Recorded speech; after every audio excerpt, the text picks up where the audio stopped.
Bismillahirrahmanirrahim. Assalamualaikum warahmatullahi wabarakatuh. Waalaikumsalam warahmatullahi wabarakatuh. Shalom, selamat pagi, dan salam kebajikan untuk kita semua. Puji syukur kita panjatkan kehadirat Allah Subhanahu wa Ta'ala atas berkat rahmat dan hidayahnya sehingga kita bisa berkumpul di dalam satu forum ini dengan keadaan sehat walafiat. Yang terhormat, Bapak Asri Ismail SPD MPD sebagai dosen pengampu mata kuliah Bahasa Indonesia. Terima kasih atas kesempatan yang diberikan. Kami dari kelompok 4 yang beranggotakan 10 orang, yaitu Bayuni, Muhammad Faisal Anugrah, Nurul Aulia saya sendiri, Arwan Paindo, Rita Febriana, Muhammad Anas, Risna Tanggulungan, Nurul Syafika, Peter Borsave, Reski Aprilia. Di sini kami akan memaparkan materi tentang struktur bahasa Indonesia ragam ilmiah, kata, frasa, klausa, dan diksi. Sebelum itu, saya akan memberi poin-poin yang akan dijelaskan nanti, yaitu yang pertama, kata, unsur bahasa, 2, frasa, kata non-predikat, 3, klausa, berpotensi menjadi kalimat, 4, diksi pilihan kata. Baik, untuk mempersingkat waktu, saya berikan kesempatan kepada pemateri pertama. Kepada pemateri pertama, saya persilahkan. Iya, terima kasih moderator yang sudah diberikan kepada saya. Di sini saya akan menjelaskan tentang pengertian bahasa Indonesia ragam ilmiah. Bahasa Indonesia ragam ilmiah merupakan salah satu bahasa Indonesia yang digunakan dalam menulis karya ilmiah. Sebagai bahasa yang digunakan untuk memaparkan fakta, konsep, prinsip, teori, atau gabungan dari keempatnya. Bahasa Indonesia diharapkan dapat menjadi media yang efektif untuk berkomunikasi ilmiah baik secara tertulis maupun lisan. Terima kasih kepada pemateri pertama. Saya persilahkan pemateri berikutnya. Baik, terima kasih atas kesempatan yang telah diberikan kepada saya. Di sini saya akan menjelaskan tentang pengertian kata. Kata adalah suatu satuan bahasa terkecil yang berdiri sendiri dengan makna bebas.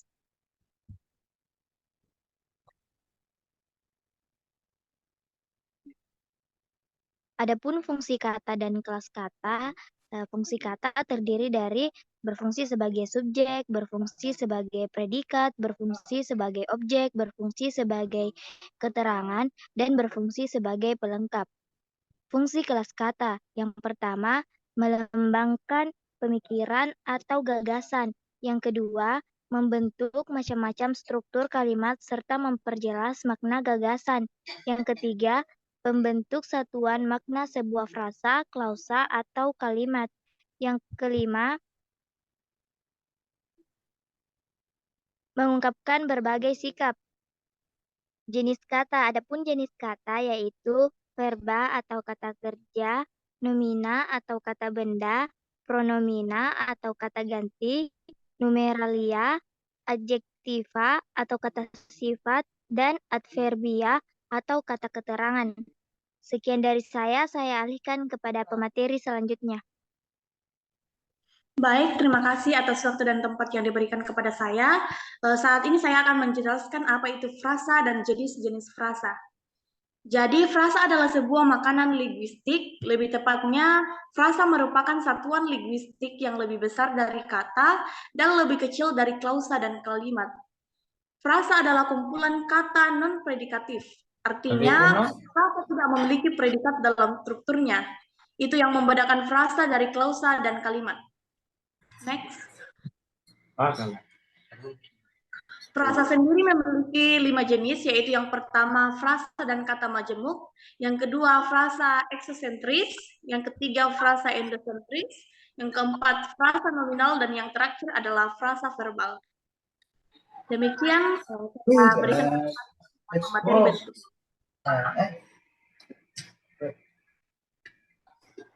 Baik, terima kasih atas kesempatannya. Di sini saya akan memaparkan tentang pengertian klausa dan jenis klausa.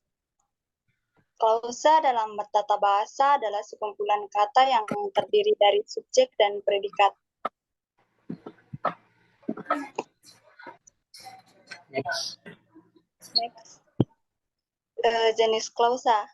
Jenis klausa dibedakan menjadi beberapa bagian. Bagian A berdasarkan kelengkapan strukturnya. Yang pertama klausa lengkap dan yang kedua klausa tak lengkap. Bagian B berdasarkan penggunaan kata negatif. Yang pertama klausa positif dan yang kedua klausa negatif. Bagian C berdasarkan kelas kata pada unsur predikat. Yang pertama klausa nomina dan yang kedua klausa verba. Bagian D berdasarkan argumen. Yang pertama klausa verba transitif, yang kedua klausa verba tak transitif, yang ketiga klausa adjektival, yang keempat klausa numeralia, yang kelima klausa proposisional. Bagian E berdasarkan kedudukan dalam kalimat. Yang pertama klausa bebas dan yang kedua klausa terikat. Sekian dari saya berikan kepada pemateri selanjutnya. Baik, terima kasih atas kesempatannya. Di sini saya akan melanjutkan materi dari pengertian diksi. Diksi dalam arti aslinya dan pertama merujuk kepada pemilihan kata dan gaya ekspresi oleh penulis atau pembicara. Diksi yang lebih umum digambarkan dengan enunciasi kata seni yang berbicara jelas sehingga setiap kata dapat didengar dan dipahami hingga kompleksitas dan ekstremitas terjauhnya. Kedua arti ini membicarakan pengucapan dan intonasi daripada pemilihan kata dan gaya. Next. Adapun teknik pemilihan kata. Teknik pemilihan kata diantaranya memilih kata-kata dalam bentuk baku, menghindari kata-kata yang termasuk jangan atau prokem atau slang karena kata-kata tersebut tidak termasuk kata-kata baku, kecuali sebagai data. Menghindari pemakaian kata di mana yang digunakan sebagai kata penghubung.